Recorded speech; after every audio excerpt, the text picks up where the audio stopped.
according to me, the terrorists are mainly the politicians. It is they who create this.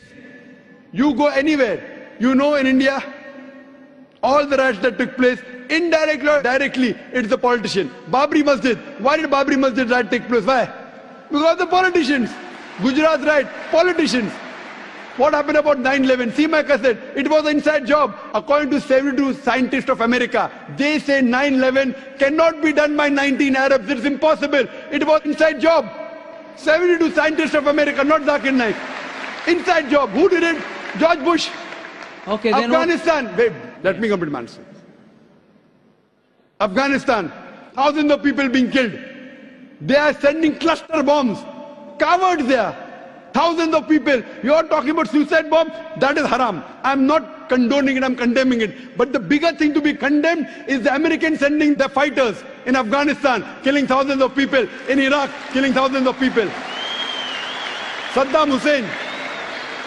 I'm not a fan of Saddam Hussein. He has done mistakes. The people of Iraq, they were fed up of Saddam Hussein. But after America came there, they are more fed up of the American than Saddam Hussein.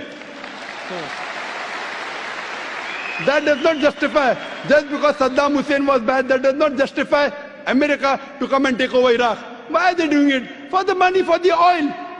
What is the main interest? Is the oil. Who created Taliban? When Russia came, the Americans supported the Afghans, created Taliban. Now they want to take over, they're fighting back. Who is the creation? Americans.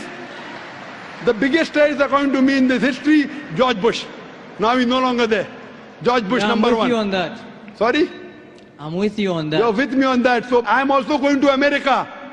I'm even going to America live and on satellite, giving the message to Americans. I was the first person that I know of in the public after 9/11 in Australia. I said, I'm a fundamentalist and I consider George Bush to be the biggest terrorist. It came at headlines. In December 2001, when I gave a talk in Australia, when the Consul General asked me that what do you consider, who's a terrorist? I said George Bush number one. It came as headline, Dr. Zakir Naik calls himself a fundamentalist and considers George Bush to be terrorist number one. Now every Tom, Dick and Harry is calling him a terrorist. At that time, no one had the guts. What we realized, we are speaking the truth. Now whether George Bush, you know, many people say, when I gave a talk in London on terrorism, very good talk, people enjoyed. A youngster comes and says, death to George Bush, death to George Bush. Full talk of mine gone.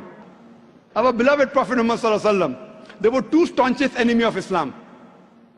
Both were called Umarain. The Prophet prayed to Allah that give hidayah to one of these two Umar, and Umar bin Khattab. Umar bin Khattab, who was the second caliph of Islam, Allah gave hidayah, who was the staunchest enemy of Islam, became the staunchest supporter. Therefore I said, may Allah give hidayah to George Bush. I cannot. I can speak. I cannot give hidayah. I can tell him what he's doing is wrong. I don't want to kill him. I want him to accept Islam. Killing is useless. What's the use of killing? Accepting is better. So that's the reason we are giving the message.